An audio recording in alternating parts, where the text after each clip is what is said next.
What's happening? Today's date is July 25th, 2014. Hold on.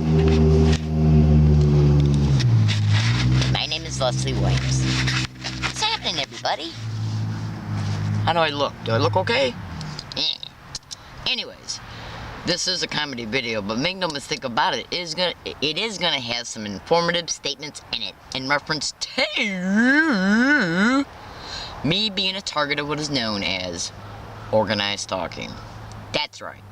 Now, I'm going to be serious for a minute so you can understand that me acting comical is being done intentionally, okay, with complete forethought, and it's being done to not only watch this for me so I can watch this video later on and laugh, but it's also being done for you for two reasons: to put a smile on that sweet precious face of yours, and to also help you see that what is happening to me, I will not allow it to steal all of the joy in my life by literally going out of my way to do things to make myself happy. Getting back to my comical moments. Now, you can go to Google at your discretion and type in, hold on, gotta power off my phone so my battery don't go down. You can go to Google right now and type in "learning disabled woman exposes evidence of gang stalking." That's right. Now, today's date is July 25th, 2014. I'm getting ready to get outside my tent right now in order to make my vittles. Hold on. Alright, check this out. Do you see all the stuff that I had to put up? I had to put all this stuff up because I was literally assaulted at this very spot where I made a prediction video at 2 days before, stating that there's a great likelihood I'm going to be assaulted here. And 2 days later I was.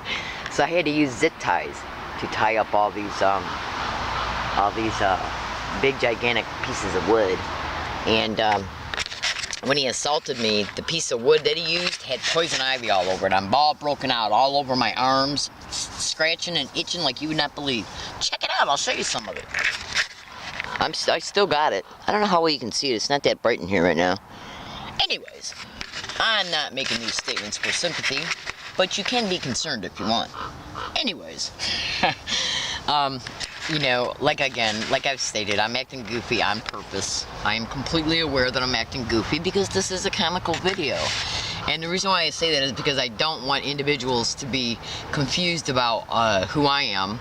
I must admit, every now and then, you know, what's happening to me has had its effects. Sometimes I have to literally go out of my way mentally to keep myself strong inside, you know. But I do notice sometimes about how it's affected me socially. Excuse me. And what I mean by that is that sometimes, like when I'm out and about in the community, since organized stalking and gang stalking, part of their methodologies that they expedite against the targeted individual, me included, is to overload your senses. Okay, and you start to feel that over time because it's not only an intentional, with complete malice of forethought and criminal intent, campaign that is designed to go after you psychologically, which goes after you mentally, psychologically, emotionally, even spiritually, and definitely financially, since they're bombarding your senses, okay, to attack the psychology. The mind and the body feels it on a daily basis. It's constantly physiologically reacting to it. And so sometimes I feel that weight and that pressure. So sometimes when I'm out and about in the community, I don't know if it's I just regress maybe just a teeny bit. I don't know. You know, so I'll act even sometimes at times a little goofy when I'm out and about in the public, but it doesn't mean that I'm acting animated or anything. I think it's just like, I think it's maybe just like maybe my mind's defensive way to show while I'm out and about in the community that I'm not a threat to nobody. I don't know. You know, I haven't totally completely been able to deliberate any conclusions why sometimes I think I might regress a little bit. I think it's probably more than likely a result of the torture and the extreme victimization concerning the things that have already happened to me and that are still continually happening to me. Ladies and gentlemen, make no mistake about it, I am still being gang stalked along every single one of my routes, every single day, everywhere I go. I am harassed creatively and covertly. Creatively and overtly.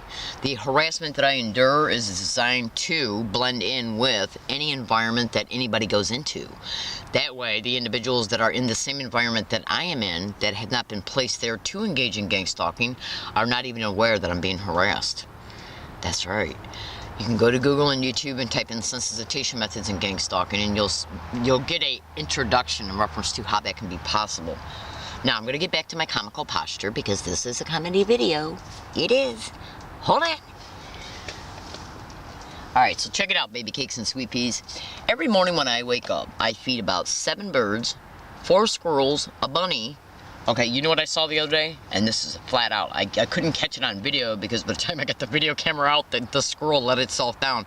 A squirrel, one of my babies, was literally hanging from a tree branch with his hind legs, and his whole entire body was hanging straight down so he could eat a plant. Hold on. I've been brutally assaulted now 4 times. Hold on. Check it out. I'm gonna stop smoking. Not right now, but I am praying to my Heavenly Father to help me, to ask for help in reference to helping me stop smoking. That's right. That's right. Hold on. I gotta check the battery in this video.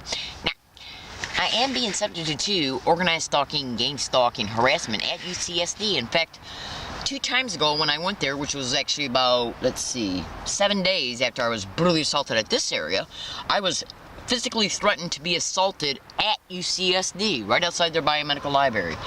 And that was predicted as well. That's right, baby cakes. Now, UCSD is definitely going to come up with any normal appearing, logical appearing, legitimate excuse to ban me.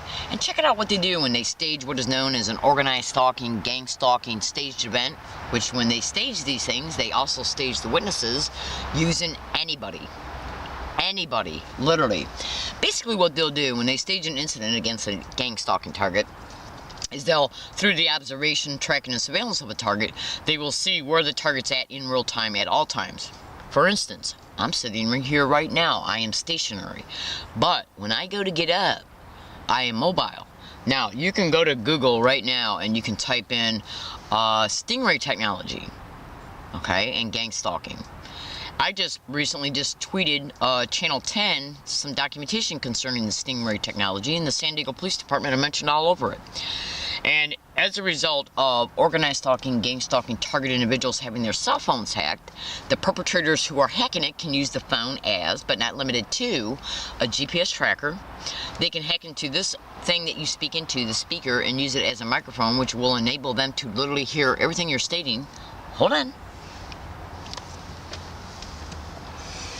And they can also hack into the camera. Now, they can also do this at all times, even when the battery is out.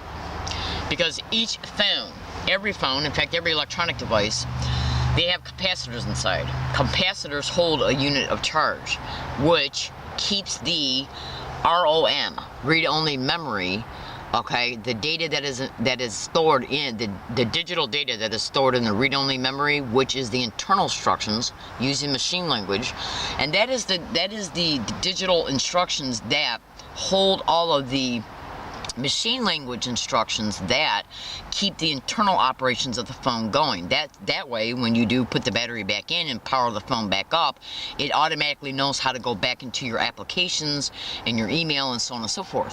How do you think that's possible when you change the battery out of your phone, and you might even keep it out for a day or two and then put it back in, you power it back up, and it automatically goes back to things you've stored and all your applications working correctly? That is because the capacitors that are inside of this hold a unit of charge of electricity. They in turn keep the read-only memory instructions alive within the device.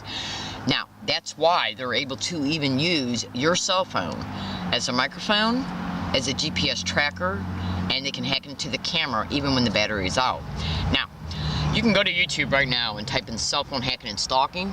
Okay, and when you bring that in at YouTube and you hit enter, within the first 4 videos you will observe 2 women being covered on a morning show. And they're literally talking about how and what is happening to them as a result of third parties hacking into their phone. Okay? Now what I want you to listen to, and I want you to understand this. See, I'm an extremely experienced, educated, targeted individual. Education, I am 100% knowledgeable concerning these crimes because knowledge is data based on facts.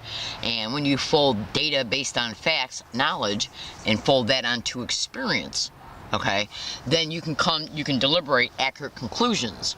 You have the mental ability to be able to decipher and dismiss misinformation and disinformation concerning organized stalking and gang stalking, and then you can take the experience with the true knowledge, fold them two together in order to be able to synthesize the accurate information. And this is what I know. Make no mistake about it. So when I watched that YouTube video of those two women being covered on I think it's called The Morning Show, every single thing they said, okay, are gang stalking techniques that are used against targeted individuals. Everything. Now, it is strongly believed that those two women and their children are literally being targeted with organized stalking. They just don't know it yet. Because every single thing that those two women described that is happening to them as a result of their cell phones being hacked are gang stalking methods. Literally. Okay? Now, I'll get back to my comical moments in a second. Anyways, so when they stage an event towards me, no matter where I'm at, in a Rouse grocery store, at a CVS, walking down the street, at a bus stop, on a bus route, at UCSD, at the North University San Diego Public Library, they stage this crafted event around the targeted individual as a result of, but not limited to, the tracking of a targeted individual. And if they even learn the target individual's regular routines and routes in reference to, when they learn their routes based on their routines concerning where they're going along their routes, they will even place the individuals they're going to use for that staged event to already be at the places that the target individual routinely goes to. That's right. Tracking the phone in real time and using it as a GPS coordinate system tracking device. So, if I leave this area and go to any bus stop that I've taken that bus route before to regularly go to specific places, they're just through the continued GPS tracking and through cognitive deduction, they're basically seeing where I'm headed. Hold on.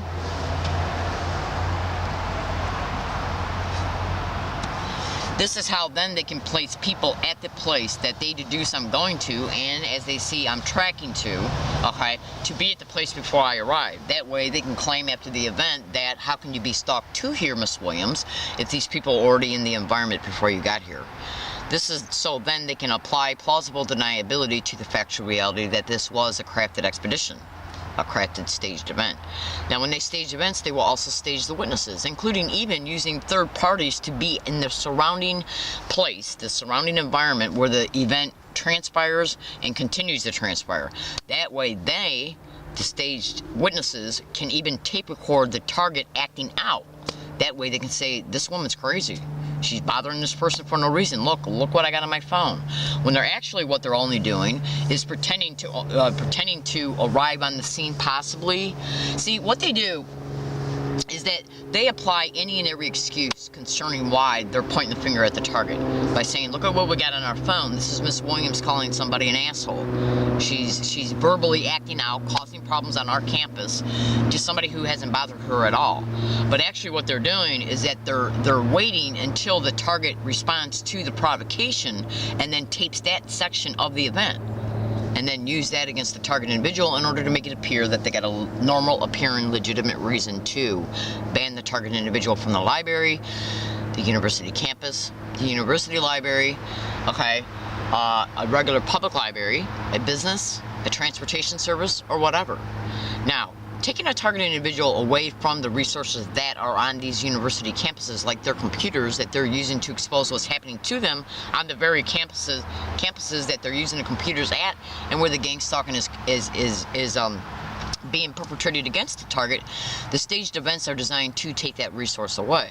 Just like if a woman who knows that an individual is about ready to assault her, either a physical assault and or a rape, she'll attempt to take out her phone. The individual that is attempting to assault her will grab the phone out of her hand. It's the same concept. Cyber surveillance is all over the internet in reference to that being a methodology of organized gang stalking expeditions. Hold on. So, as a result of them cyber surveilling and targeting individuals' communications, including their phone, their computer activity, their Twitter account activity, any internet's, anything that they're doing online in reference to using their phone for internet services or computers, no matter where they're using a computer at, public libraries, university libraries, internet cafes, like Starbucks, whatever, they will hack into that target individual's internet connections and computers and phones to see what the target individual is doing for threat assessment and benefit analysis. If they realize that they're being exposed and they want to limit that exposure, and they also want to be able to take away the communications that the target has that they're using to expose the current and past events that have happened to them. And since I'm also using the internet to make videos and blogs to predict what will happen in the future, if what I predict comes true, it shows stalking on more than one occasion, which makes it a felony. They don't want me having computer resources, because I'm exposing the past, current, and future events, which shows more stalking on more than one occasion, which shows the felony, and then individuals will be able to ask themselves, even using just common sense deliberations, why won't the San Diego Police Department make one police report concerning the factual realities that I am being gang stalked? Organized stalking and gang stalking is directly connected to, but not limited to, human trafficking rings, racketeering of all forms, including attempting to and or taking syndicated illegal probate control of the target individuals, the actual target individual. And because once syndicated probate control is achieved, this is in part how the racketeering, the insurance fraud, and even the human trafficking is achieved. Syndicated run, organized crime group homes. They create homelessness of target individuals by getting landlords and property owners on board. You can Google this extensively. That's right, through staged events at apartment complexes, and if they're not comfortable with using that technique to evict a target, they will literally even go as far as using a post employee, mail theft, and mail delayment of rent, which is what they did with me. Rent that was mailed, certified mail return receipt. They create the homelessness, continue the gang stalking along all the target individuals' row. Okay, they will stage events to even influence the target to call the police, like a staged assault, because anytime anybody is assaulted, their reflexatory response will be to pick up that phone and call 911. That's when a syndicated cop will answer the call. He'll come out and say, what's going on? He'll even bait you, go out of his way to bait you, okay, about what happened. That way he can conclude on his police report a falsified statement. Miss Williams believes she's being gang stalked. Miss Williams believes she's being stalked by people she don't know. We suspect Miss Williams has a delusional disorder, while Miss Williams is homeless even though she's got a steady income. Now, these events are staged over time because they have to make it appear on paperwork that this delusional disorder is occurring and still occurring over a long amount of time while she's still homeless. And they do this in order to attempt to show a long history of mental illness. They do this in order to attempt to illustrate to the syndicated probate judge on paper, because they got to make it look legitimate, that Miss Williams has a long-term mental illness, and they use this to take the syndicated probate control. Now, they're doing this to people that have fixed incomes like Social Security, SSI, pensions, so they can co-opt their existing monthly checks. Once the targeted individual is placed in these homes, they will also exploit the insurance by continuing the gang stalking in these homes, because what you got to understand is that the organized crime in the system owns these homes. It's a syndicate. They were the ones who were direct participants in covertly managing this criminal reality of gang stalking. The whole entire expedition is for this eventual syndicated probate control, for racketeering, insurance fraud, because once the target is placed in these homes, the gang stalking continues in the homes. The target is continually provoked in the homes. When the target responds or reacts, they will blame the target for responding and reacting. And since they got the syndicated probate control, they will claim that the targeted individual is acting out because of the mental illness that's already on paper, petition the target in a county mental health or an area neighborhood hospital psychiatric floor where their syndicated doctors are connected to. You can Google that to to gang stalking or organized stalking, and that's when the insurance fraud takes place. Each and every time a targeted individual is petitioned into county mental health or an area neighborhood hospital psychiatric floor, thousands and thousands and thousands upon thousands of dollars are bilked from their insurance. And they have to make sure that this bilking of the insurance looks legitimate on their paperwork. And that's why and how they continue to also continue the probate control by attempting to prove on paper that the mental illness is still prevalent. The targeted individual is also human trafficked in these homes. Their food and or drinks are drugged, usually right before bedtime, and once the target, just like Rohypnol, and once the target individual is knocked out, they will literally bring men in to rape that woman while they're knocked out, take video pictures of it, and sell it to pornography groups. And the sex is also used as a payoff for syndicated members or individuals they're using for the syndicate who are doing other work for the syndicate. The syndicate doesn't want to lose a penny. So when they're using an individual for their crimes, they will say, if you do this for us, you will be allowed to rape this woman. And once the woman is knocked out, they will bring that man into this home and pay him off with the sex of her while they're videotaping it, and then will sell the videotape to pornography groups. Voyeurism. I'm exposing this all over the internet. Do you really believe for 1 second that SDSU, USD, and UCSD want this attached to their university image? And what about the North University San Diego Public Library? The last time I was in there, employees were caught on audio file repeating gang stalk around me. Again, go to YouTube and type in Learning Disabled Woman Exposes Evidence of Gang Stalking, and you will see that gang stalking has been said around me non-stop, continuously, everywhere I go. It's one of their overt ways to let me know I'm being gang stalked by literally repeating it intentionally along all my routes everywhere I go, so I hear it, overloading the senses. In order to keep the targeted individual in a psychological traumatized effect as a result of constantly being reminded about the victimization that they experience on a daily basis. My name is Leslie Williams, and I'm in San Diego, California.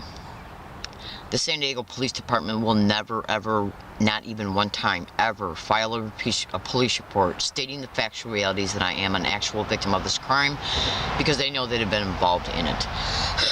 As a result, the victimization of me in every aspect of my life, every aspect of it, is kept in this victimization.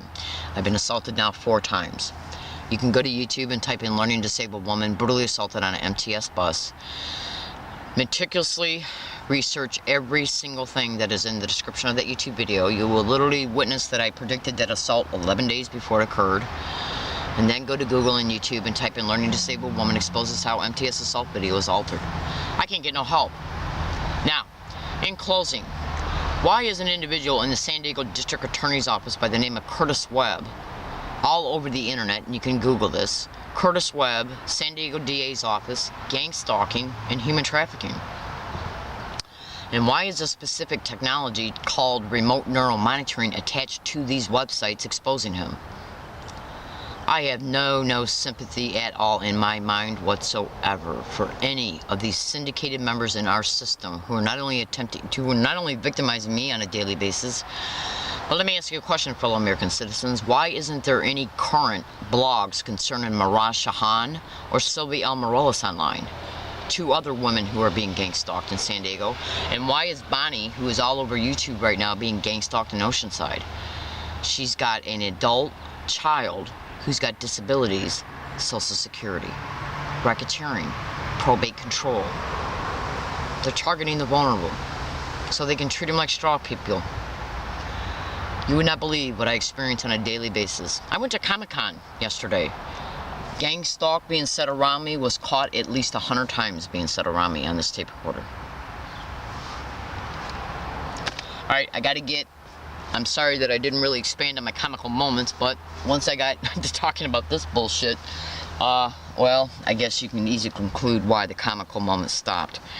Alright, I gotta make my dinner, and then I'm gonna be listening to some radio shows online and try to enjoy some of the rest of my evening here. So I literally gotta go because it's almost 7 o'clock and it gets dark within an hour.